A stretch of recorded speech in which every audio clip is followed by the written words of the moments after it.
नमस्कार दोस्तों, मेरा नाम है मयूर लूखर। आप देख रहे हैं बियॉन्ड बॉलीवुड प्लस। दोस्तों, पिछले शनिवार को मैंने एक बुक लॉन्च अटेंड किया था। सच बताऊं तो इस शख्स के बारे में मुझे कुछ पता नहीं था जिसकी बुक लॉन्च हो रही थी।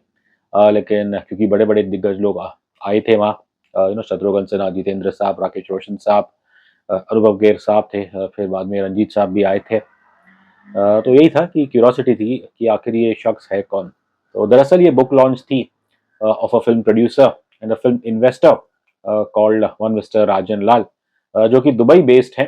और इस इवेंट तो बड़ा अच्छा शानदार हुआ, वेल ऑर्गेनाइज्ड। यहाँ पे दाद देनी पड़ेगी मार्केटिंग पीआर टीम की। लेकिन बस एक चीज़ जो मुझे आई थिंक अब तक उसके बारे में सोच रहा हूँ कि ये शख्स है कौन, राजन लाल। और इनकी किताब का नाम आप देखिए, नाम है आई did it my way, story of love, betrayal, regret and wisdom. और इसे एक वरिष्ठ पत्रकार है, जर्नलिस्ट है, दिग्गज जर्नलिस्ट, उन्होंने इनकी ये बायोग्राफी लिखी है।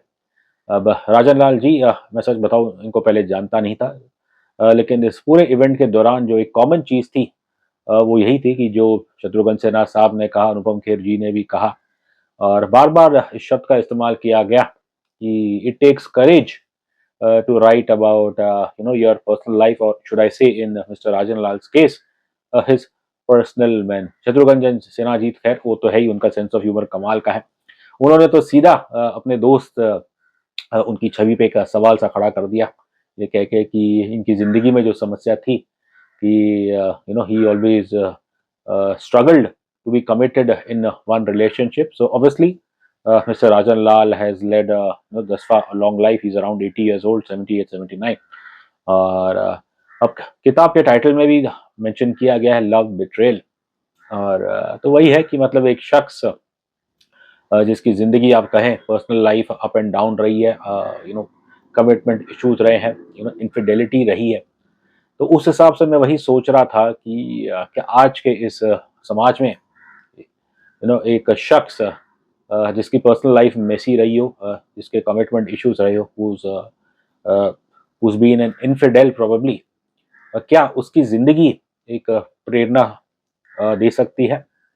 फ्रैंकली स्पीकिंग, यहाँ मैं किसी को जज करना नहीं चाहूँगा। डेफिनेटली मैं मेरा एक जनरल बिलीफ है कि कोई भी इंसान हो, कोई भी मतलब किसी की ज़िंदगी ब्लैक या व्हाइट तो होती नहीं है, सबका कुछ ना तो कुछ ग्रे रहता है। अब आप अपने ग्रे के बारे में लिखेंगे तो ज़ाहिर है लोग कहेंगे कि ये करेजियस है। लेकिन मेरा ऐसा मानना है कि एक शख्स, खासकर पर्सनल रिलेशनशिप्स में, अगर वो बहुत से उसके अफेयर्स रहे हैं, एंड कंट्रोवर्सीज रही है, तो क्या ऐसी ज़िंदगी, क्या ये एक प्रेरणा का स्रोत है? पर्सनली इफ यू आस्क मी, मैं इस चीज़ को कोई करेजियस नहीं मानता हूँ कि अगर आप अपनी ज़िंदगी के, अपने पर्सनल में रिलेशनशिप्स, अपने पर्सनल मेस के बारे में अगर आप लिखते हैं, तो आई फील दैट ये बेसिकली एक वही पुराना माइंडसेट है हमारे समाज का, जहाँ पे एक मर्द अगर वो मल्टीपल रिलेशनशिप्स करता है तो फिर उस बात को मजाक-मजाक में you just pass it of. और यही हमें देखने को मिला था इस इवेंट में, कि कैसे शत्रुघ्न सिन्हा साहब in his typical sense of humour style, उन्होंने कहा कि राजन लाल जी की समस्या यही थी कि वो किससे शादी करे, ये कि किससे ना करे, उनकी समस्या ये थी। तो like I said before, I am not going to जज mister Rajan Lal, we are nobody to जज एनीवन। और मेरा वही मानना है कि एक एक इंसान जिसके चरित्र पे खुद सवाल है, और वो खुद इन चीज़ों का अपने अपनी जीवनी बुक में वो ऐलान कर रहा है, तो I don't think it this is something very courageous to write about this. And I am sure, चाहे राजन लाल जी हो, कोई भी हो, कोई भी इंसान कभी भी अपनी ज़िंदगी की जो मैं कहूँगा डिफ़िकल्ट पल है, एंड कॉम्प्लेक्स रिलेशनशिप्स है, उसके बारे में वो कभी भी खुल के तो 100% तो लिख नहीं सकता। एंड आई एम श्योर, ये किताब तो खैर मैंने पढ़ी नहीं है, बट मेरा ऐसा मानना है कि कहीं न कहीं एक टोन डाउन किया होगा।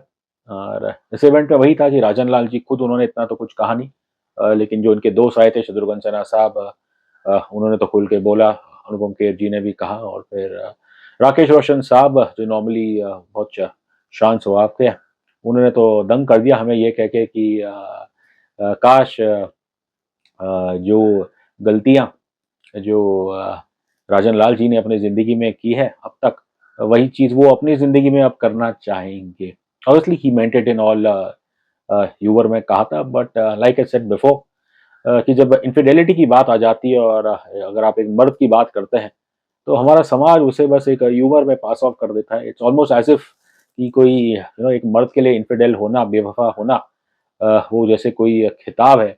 लेकिन यही चीज़ अगर एक औरत करे, बेवफ़ाई औरत करे, तो फिर गाने बन जाते हैं बेवफ़ाई के, जहाँ वो अक्सर औरत का ही दोष रहता है और समाज भी उस औरत को ठीक नज़र से नहीं देखता।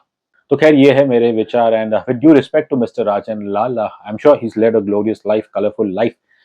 लेकिन personally if you ask me, मेरे लिए उनके जो पर्सनल रिलेशनशिप्स और जो खिचड़ी उन्होंने पकाई है अपनी निजी ज़िंदगी में, वो it is nothing inspiring about it, और उसके बारे में लिखना definitely it is not at all courageous. ये तो ख़ैर मेरी राय है, लेकिन समाज में जो रियलिटी है, अगर आप सिनेमा में भी देखें, 2017 या 18 में जब संजू फ़िल्म आई थी, संजय दत्त की बायोपिक, और रणबीर कपूर ने बहुत अच्छा काम किया था। लेकिन उस फ़िल्म को लेके जो काफ़ी आलोचना हुई थी, इन सब के बावजूद वो फ़िल्म एक ब्लॉकबस्टर थी। और मुझे याद है जो एक सीन जो काफ़ी मुझे खटक रहा था संजू में, कि कैसे संजू का character that was played by Ranbir Kapoor, और वो अपने best friend that's played by Vicky Kaushal, उसी की गर्लफ्रेंड उसे पटा लेता है, and he sleeps with his girlfriend. और अगले दिन ही has the gumption to say that कि अच्छा हुआ जो भी कुछ हुआ, बिकॉज़ कम से कम ये लड़की लॉयल नहीं है, इसके बारे में तो हमें पता चल गया। बताइएगा, इस टाइप के सीन हमें देखने को मिले थे संजू में। लेकिन हकीकत तो यही है कि पब्लिक ने उस फ़िल्म को काफ़ी पसंद किया गया और बिकेम अ ब्लॉकबस्टर। वॉयरिज़्म एक अंग्रेज़ी का जो शब्द है, और which is a reality in any society today.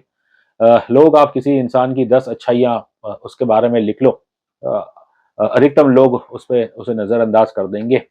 लेकिन आप एक कुछ कंट्रोवर्शियल चीज़, और ख़ासकर एक ऐसे पर्सनैलिटी जो काफ़ी रंगीन मिज़ाज का है, उसकी ज़िंदगी के बारे में अगर कुछ बाहर आए, तो फिर जो ह्यूमन साइकी है, वो तो हमेशा रुचि रखता है ऐसी ही खबरों में। तो मेरा मानना है कि राजन लाल जी, इनकी किताब I did it my way, भले वैसे तो ये टाइटल भी इंस्पायर्ड है by Frank Sinatra song, but I am sure कम से कम इनके दोस्त जो है, इनकी फैमिली है, और वो तो कम से कम आई थिंक इस किताब को ज़रूर पढ़ेंगे।